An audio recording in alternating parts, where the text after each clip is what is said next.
Assalamualaikum warahmatullahi wabarakatuh. Salam sejahtera, salam budaya, rahayu, rahayu, rahayu.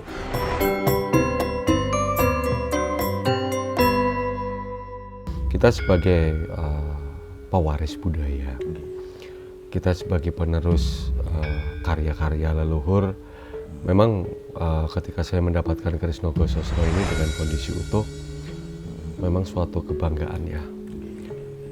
Kalau kita nggak apa ya, kalau ngobrol mengenai mas kawin atau mahar, memang tak terhitung ya. Tapi alangkah senangnya, alangkah bahagianya ketika kita bisa melestarikan. Sebetulnya kalau untuk besinya sendiri, memang besi di Nusantara itu memang pertama sebelum adanya Islam masuk ya ke Nusantara. Memang besi itu ada mulai abad ke-6. Itu besi itu memang ada di abad ke-6.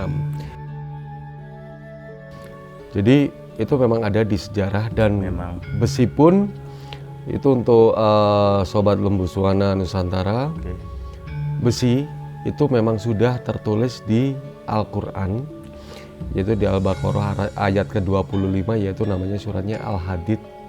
Di situ ada tertulis memang kuciptakan besi kepadamu supaya bermanfaat bagi umat manusia. Itu sudah ada kok. Jadi besi, pamor, baja itu memang bahan dasar untuk membuat suatu keris pusaka. Jadi kalau yang keris ini memang ini dia dari sisi warangka. Jadi seperti ini. Ini pendoknya pun berukir atau bertahta, kalau orang bilang cukitan. Jadi ada naga dan burung ponik kalau orang sekarang bilang. Nah ini pun melambangkan juga yaitu suatu kehormatan dan kewibawaan yang besar. Dan di samping itu ada kilauan-kilauan batu, dan itu menunjukkan bahwa sebetulnya dunia ini gemerlap, tapi kita tidak boleh terbawa arus. Di samping seperti ini semuanya, di dalamnya ini ada yang namanya warna merah, yaitu terbuat dari kain bludru. Itu menandakan satu, pendok ada berwarna merah, itu yang memakai adalah seorang pangeran. Jadi keris secara eksotori, yaitu mulai dari kayu ini menggunakan ladrang Solo, yang dimana ladrang Solo ini satu, ini ada keruingan juga. Nah ini, kemudian ini seperti perahu. Nah kalau ladrang ini yang biasa menggunakan yaitu kalau di keraton para tamu ya, tamu kehormatan, yaitu memakai ladrang. Nah kalau untuk yang memakai gayaman itu sebagai tuan rumah.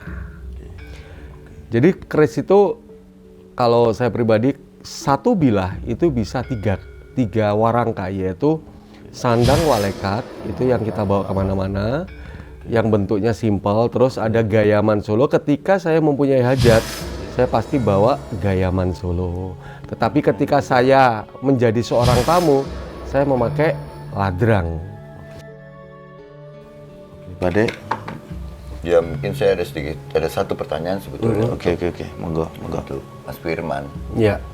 Dari sudut pandang seorang kurator dan pewaris budaya dan orang yang menjaga warisan ini, pemahaman singkat saja mungkin arti kata pusaka.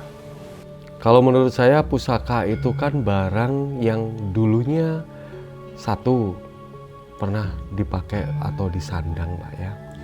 Terus kedua, barang itu memang dulunya berfungsi banyak. Dan yang ketiga, barang itu dalam keadaan utuh secara garis turun-temurun. Jadi seperti itu. Nah, kalau ya itu tadi secara itu keris pusaka itu biasanya diperoleh dalam dua kasta, ageman dan tayuhan. Kalau keris rucah tidak ada keris pusaka, Pak. Kalau itu menurut saya. Jadi ageman, tayuhan itu selalu dirawat. dan menjadi sebuah pusaka.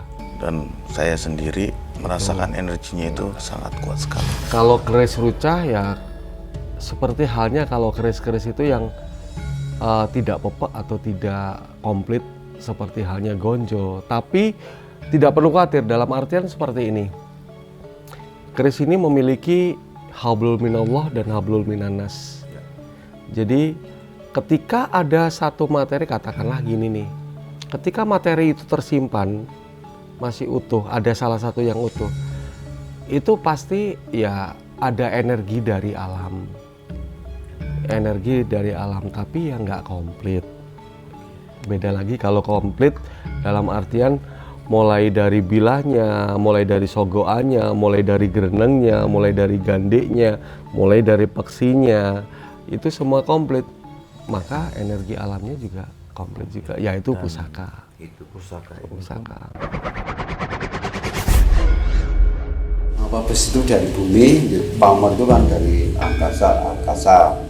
Jadi seorang empu membuat keris itu seperti seorang ibu mengandung anaknya gitu, sampai melahirkan itu dengan doa-doa.